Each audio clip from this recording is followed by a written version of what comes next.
आम्रपाली की रंगभूमि और मैं अपने ननिहाल की इस भूमि को मैं प्रणाम करता हूँ।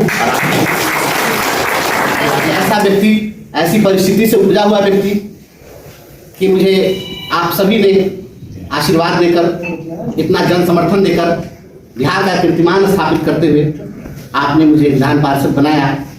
लेकिन 6 साल का सिलेबस 6 महीने में पढ़कर, और फिर साथ ही मेरे सामने चुनौती थी कि मैं क्या करूं, मुझे बहुत अनुभव नहीं था। ऐसे लड़ने फिरने का मेरा है, हमेशा हम लड़ते फिरते रहे, लेकिन सदन की जो विधायी प्रक्रियाएं हैं उसको समझने में थोड़ा वक्त लगता है। मैं वहां गया तो 65 सवाल केवल शिक्षकों से समझे। बहुत सौभाग्यशाली हैं कि हम लोग आद्य गणतंत्र की जन्मभूमि में पैदा लिए। पूरी दुनिया के अंदर जहां तक लोकतंत्र की बात है तो वैशाली का नाम सबसे पहले आता है, क्योंकि लोकतंत्र की पहली कक्षा अगर कहीं शुरू हुई, पहला सूर्योदय कहीं पर हुआ, तो इसी वैशाली की माटी से हम लोग इस वैशाली की धरती पर जन्म लिए हैं। हम लोग अपने आप को इस मामले में बड़े सौभाग्यशाली हैं कि दुनिया का कोई ऐसा कोना नहीं है जो वैशाली को वहाँ पर जवाब दिया है कि न मैं किसी के खिलाफ बोलता हूँ, न मैं किसी के समर्थन में बोलता हूँ, मैं सत्य के साथ खड़ा हूँ। किसी मेरा कोई बनता बिगड़ता नहीं है। मैं चुनाव जीतूँ हारूँ, इससे भी मुझे बहुत जितना आपका है। राजनीति को लोगों ने बाजारबाज बना दिया है। राजनीति जो है, आज देख रहे हैं किस तरह की राजनीति हो रही है। इस बार के चुनाव में जब सामान्य परिवार का कोई कार्यकर्ता, कोई लड़का, कोई नौजवान, कोई बहन बेटी चुनाव में अपनी किस्मत आजमाने के लिए कोशिश कर रहा था, उससे जब सवाल पूछे जाते थे कि तुम्हारे पास पैसा है इस चुनाव को लड़ने के लिए, तो उसके पास कहने के लिए एक शब्द था कि बंशीधर ब्रजवासी के पास भी तो पैसा नहीं था, वो कैसे चुनाव।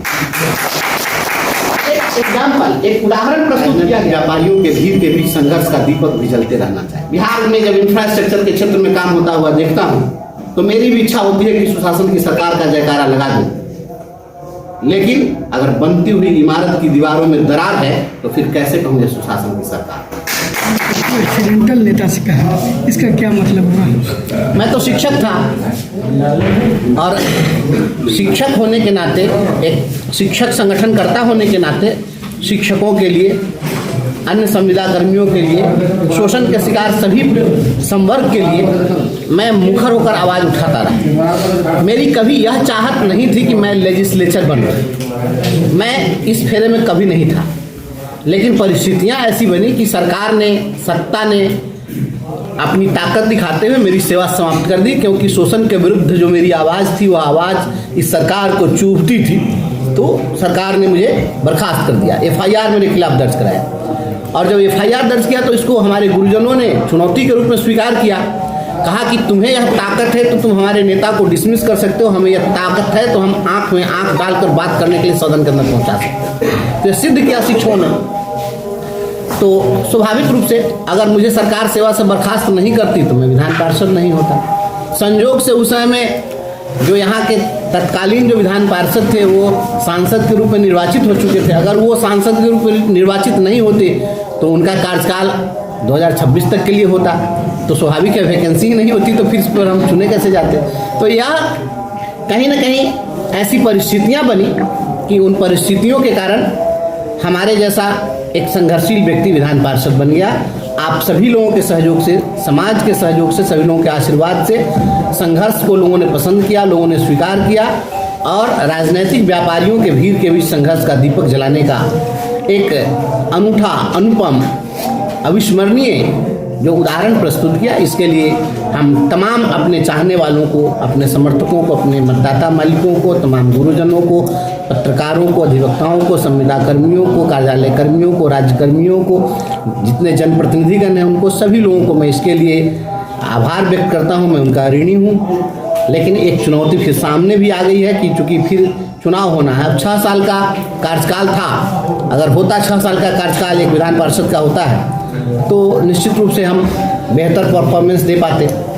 यहाँ तो 6 साल का सिलेबस 6 महीने में पढ़कर और फिर एग्ज़ाम देना है और फिर वही जज्बात है कि टॉप करना है, तो निश्चित रूप से परेशानी थोड़ी हो रही है। इसलिए यह चुनौती केवल मेरी व्यक्तिगत चुनौती नहीं है, तमाम अपने चाहने वालों को मैं कहना चाहता हूँ, तमाम मतदाता मालिकों को कहना चाहता हूँ कि आपके समक्ष भी चुनौती है कि आपने जो संघर्ष का दीपक जलाया उसको बुझने नहीं देना है, उसके लौ को और तेज करना है ताकि उसकी रोशनी इस सरकार को, उसका चेहरा, उसका वास्तविक स्वरूप उसकी वास्तविक कार्यशैली को हमेशा उजागर करते रहे, उसको आईना में एकदम साफ साफ दिखाते रहे। नई सरकार का गठन हुआ है, कितनी उम्मीद है आगे विकास को लेकर? देखिए, मैं पूर्व में ही बोलता रहा हूँ, बिहार में जो सरकार है, जो यह कथित सुशासन की सरकार है, यह सुशासन हो या नहीं हो, गुड गवर्नेंस हो या नहीं हो, लेकिन इंफ्रास्ट्रक्चर के क्षेत्र में सरकार ने काम किया है, जिसको कोई इनकार नहीं कर सकता है।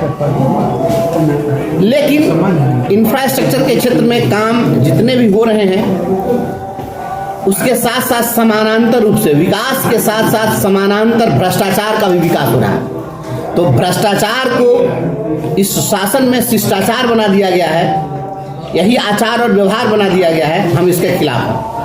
माननीय मुख्यमंत्री श्री नीतीश कुमार जी की व्यक्तिगत ईमानदारी के आधार पर लोग उनको वोट करते हैं, लेकिन उनके नाक के नीचे ये सीएम हाउस में बैठ करके जो ये आईएएस लॉबी जो वहाँ चिनिया बादाम फोड़ता है दिन भर, ये आईएएस लॉबी उनके नाक के नीचे जो करतूत करा रहा है, सभी जगह जो भ्रष्टाचार आप देख रहे हैं ना कि एक एक इंजीनियर के घर में जब छापा पड़ रहा है तो इतना कैश मिल रहा है कि छिपाने में नहीं छिप रहा है, तो उसमें आग लगाकर उसको जला दिया जा रहा है।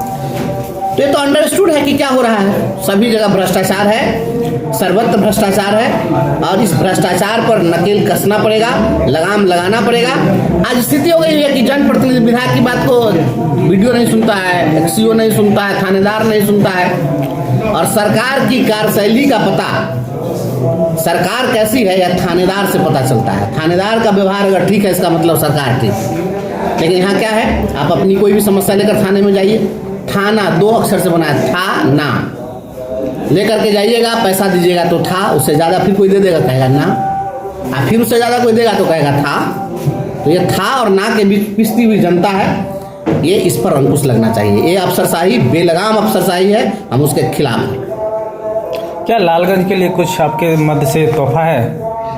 देखिए, मध्य से कोई तोहफा क्या है, मेरा कोई व्यक्तिगत कुछ है कि मैं किसी को कुछ तोहफा दे दूंगा, लेकिन लालगंज के लिए और किसी क्षेत्र विशेष के लिए नहीं, बल्कि क्योंकि हमें तो बस 1 साल का समझिए कि कार्यकाल है, तो इसमें जो कुछ भी हो सकता है, हमने अभी कहीं कोई भी एक भी योजना हमने किसी को नहीं लिखी, हमने कोई काम नहीं कराया है, क्योंकि हम तो अपने को अभी संभालने ही में ही थे। इस बीच में इधर आचार संहिता ये वो लागू हो गया, तो निश्चित रूप से लालगंज के लिए भी हम प्रयास करेंगे। और मैं तो कहा हूँ सभापति महोदय को कि आप हमारी व्यक्तिगत योजना से छोड़ दीजिए, जो कुछ भी आप कोई बड़ी योजना चाहते हैं लालगंज के लिए, कुछ आपके पास में कोई ऐसा ब्लूप्रिंट है, आप दीजिए। मैं नगर विकास मंत्रालय से लग करके बात करके सदन में जूझ करके हम लालगंज के लिए जो भी कुछ आपके पास में ब्लूप्रिंट है, आप जो चाहते हैं, हम उसमें आप जिस जनप्रतिनिधि से जितना चाहते होंगे उससे कहीं ज़्यादा बढ़ के काम करेंगे। हम यह सिद्ध करेंगे, क्योंकि लालगंज, मैं इस लालगंज ये जो आपकी नगर परिषद है, इस नगर परिषद का एक सदस्य होने के नाते हमारा उतना ही कर्तव्य बनता है इस लालगंज के लिए जितना यहाँ के हमारे सभापति जी का बनता है और अन्य हमारे माननीय पार्षदों का बनता है। और लालगंज तो ऐसे भी मेरा ननिहाल का क्षेत्र है, इसलिए यह पुण्य भूमि है, पूज्य भूमि है, यह वंदनीय भूमि है। यहाँ के लिए जो कुछ भी हो सके मैं करूँ।